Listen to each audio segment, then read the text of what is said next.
राज्यात नगर परिषद आणि नगरपंचायत निवडणुकीची धामधूम सध्या सुरू आहे। असं असताना अनेक पक्ष जोरदार प्रचार करतायत। उमेदवार तर वार्ड पिंजून काढत असल्याचं दिसून येत आहे। अशी परिस्थिती असताना काही पक्षाचे नेते प्रचारातून गायब असल्याचं सुद्धा दिसून येत आहे। यात आता प्रामुख्याने नंबर लागतोय तो म्हणजे महाविकास आघाडीतील नेत्यांचा।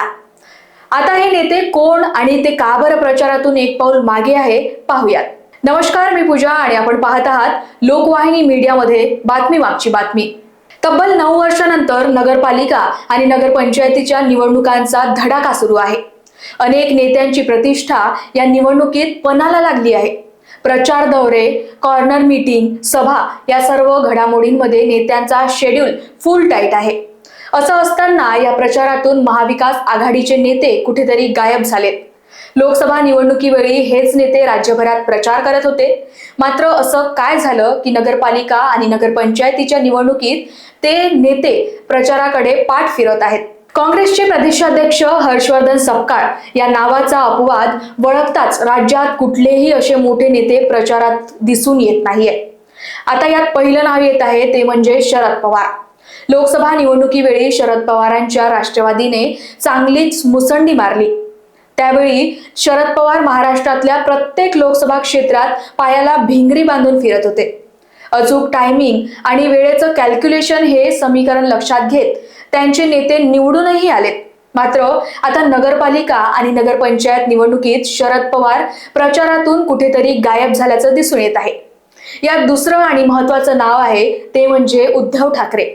मुंबई नगरपालिकेच्या निवडणुका लक्षात घेता सध्या सुरू असलेल्या निवडणुका या आगामी महापालिका निवडणुकीची रंगीत तालीम आहे। असं असताना उद्धव ठाकरेंनी दोनदा मातोश्रीवरून पत्रकार परिषद घेतली। मात्र नगरपालिका आणि नगरपंचायत निवडणुकीसाठी ते कुठेही प्रचाराच्या मैदानात उतरताना दिसले नाहीत। अनेक ठिकाणी ठाकरेंच्या शिवसेनेचे उमेदवार मैदानात आहेत, मात्र त्यांच्याही प्रचारासाठी उद्धव ठाकरे कुठे गेले नसल्याचं चित्र आहे। आता या महाविकास आघाडीच्या नेत्यांच्या तुलनेत भाजपाच्या उमेदवारांचा विचार करायचा झाला तर भाजपाच्या नेत्यांनी पार मैदान पिंजून काढलंय। राज्याचे मुख्यमंत्री आणि दोन्ही उपमुख्यमंत्री दररोज सभांचा धडाका लावतायत। ज्या ठिकाणी मुख्यमंत्र्यांना पोहोचणे शक्य नाही त्या ठिकाणी ते मोबाईलवरून प्रचारात सहभाग घेत आहेत।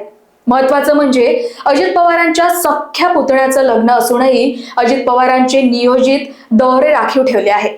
त्यामुळे होणाऱ्या निवडणुका केवळ भाजपसाठीच महत्त्वाच्या आहेत का आणि महाविकास आघाडीचं याकडे लक्ष नाही का असा काहीसा सवाल उपस्थित होत आहे।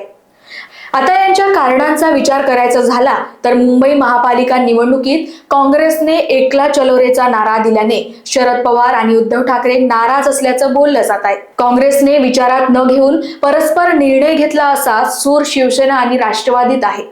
त्यामुळे एकमेकांच्या उमेदवारांच्या प्रचारासाठी पाठ फिरवली का असा सवाल आता उपस्थित होतोय। तसंच काही नैतिक मुद्द्यांच्या आधारावर युती नाहीये।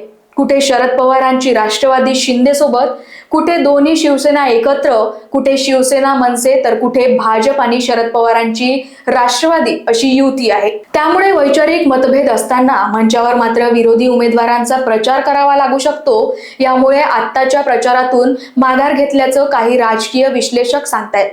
मात्र या निवडणुकीत महाविकास आघाडी कुठेच दिसत नसल्याने भाजपच्या नेत्यांनी रान पेटवलंय। येत्या 2 तारखेला निवडणुकीची प्रक्रिया पार पडणार आहे आणि 3 तारखेला निवडणुकीचे कौल हाती येणार आहे।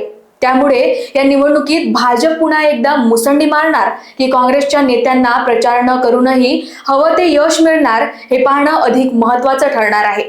तुम्हाला काय वाटतं? महायुतीने प्रचाराचा धडाका सुरू केला असताना महाविकास आघाडीने या प्रचाराकडे का बरं पाठ फिरवली असेल? किंवा महाविकास आघाडीत सर्व काही आलबेलं नाही का? आम्हाला कमेंट बॉक्समध्ये नक्की कळवा आणि अशाच नवनवीन घडामोडींसाठी लोकवाहिनी चॅनलला सबस्क्राईब करा। धन्यवाद।